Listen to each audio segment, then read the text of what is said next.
Welcome to part 2 of Programming Basics for Athletes. Today we'll be talking about choosing resistance-based exercises from the force, velocity, vector approach.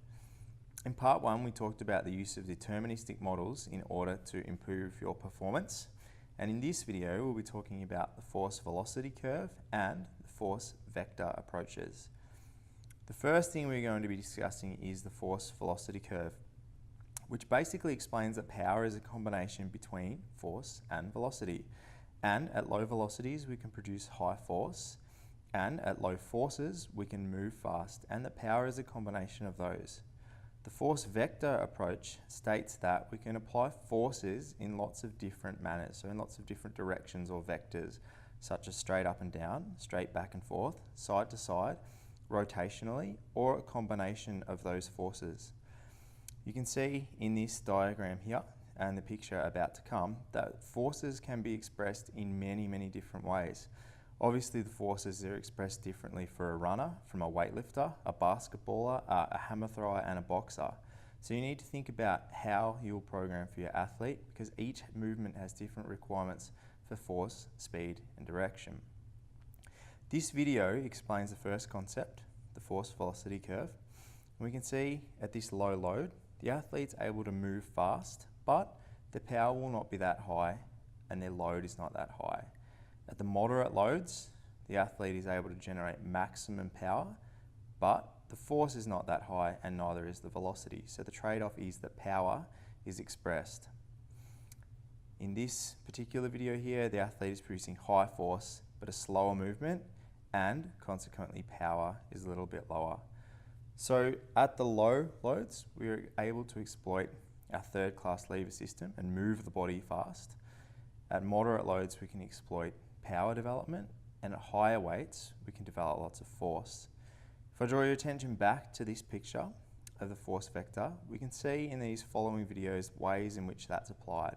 So in this video, for instance, running, the athlete applies an antero-posterior force, which can be trained through exercises such as med ball push, which develop high force followed by a powerful movement in the same axial antero-posterior blend of plane.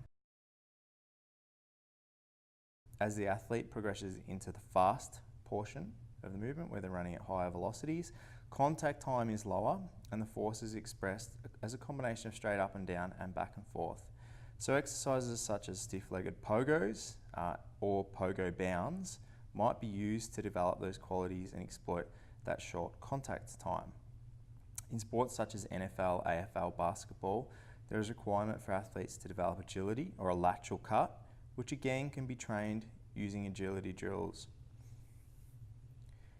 In a sport like a rugby scrum, where high force is required in a straight antero-posterior blend, so straight pushing back, an exercise such as a heavy prowler or heavy sled push might be used to develop that high force, high strength movement.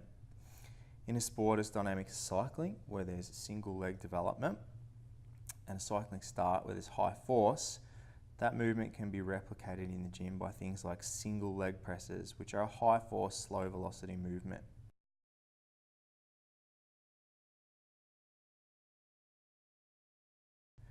In sports such as tennis, boxing, cricket, sports that require rotational force and lots of power, so they're faster movements, we can use exercises such as the med ball push, med ball throws, med ball rotations. And even sports as dynamic as swimming, where strength and conditioning aren't commonplace, we can use exercises such as the overhead med ball throw to develop that extension, strength and power. The important thing to note is that there are many movements that you can replicate in the gym.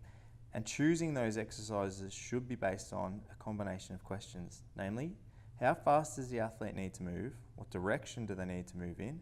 How much force do they have to produce?